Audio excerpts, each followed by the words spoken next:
अर्पित जी लखनऊ से। श्री हरिवंश महाराज जी, जब कोई इंसान सेवा, भक्ति और ब्रह्मचर्य का मार्ग अपनाता है लेकिन समाज में उसकी जिम्मेदारियां जैसे परिवार, नौकरी, सामाजिक कर्तव्य भी उससे डिमांड रहती है घर वालों को, तब किस तरह से संतुलन बनाना चाहिए? क्या कुछ ऐसा दैनिक नियम हो सकता है जिससे भक्ति और संसार दोनों अधूरे ना रहें? हाँ, अगर पत्नी है तो महीने में एक बार सहवास करे। शास्त्र आज्ञा है मासिक धर्म के पवित्र होने के बाद एक बार सहवास करे, और तो ब्रह्मचर्य ही पुष्ट माना जाएगा उसका।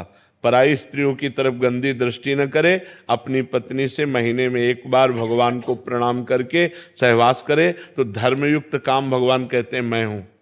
और इसके बाद नाम जप अपना बंद ना होना चाहिए। शराब नहीं पीना, मांस नहीं खाना, कोई नशा नहीं करना, घूस नहीं लेना, चोरी नहीं करना, किसी की हिंसा नहीं करना, तो गृहस्थ धर्म में रहते हुए भी वो भगवान को प्राप्त कर लेगा। नाम जप में बड़ी सामर्थ्य है। पराई माता बहनों की तरफ दृष्टि न रखे, अपनी पत्नी से ही अनुराग करे, पर एक महीने में एक बार सहवास करे तो ब्रह्मचारी ही माना जाएगा। समझ रहे? जी, जब दिनचर्या में कुछ बदलाव होता है तो उस वक्त मन थोड़ा क्या बदलाव होता है? मतलब जैसे कुछ काम ज्यादा है, कुछ काम तो नाम जप चल रहा है ना, हमने ये तो नहीं कहा बैठ कर पूजा करो।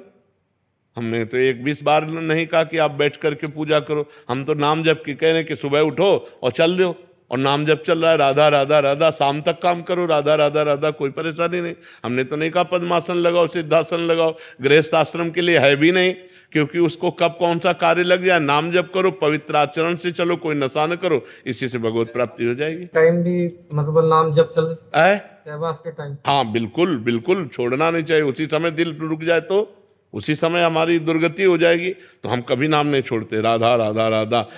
ये नाम उस तभी चलेगा जब आप धर्म से सहवास कर रहे हैं। अगर अधर्म से सहवास कर रहे हैं तो फिर नहीं माना जाएगा, फिर वो पापाचरण होगा। धर्मयुक्त, अपनी पत्नी से धर्मयुक्त और समययुक्त। अब जैसे संध्या का समय है, दिन का समय है, ये सब सहवास के लिए निषेध है। रात्रि के समय में भगवान और दिशाओं को प्रणाम करके, दिशाओं के देवताओं को, तब ये बहुत धर्मयुक्त हो जाता है, फिर वो धर्मयुक्त हो जाता है।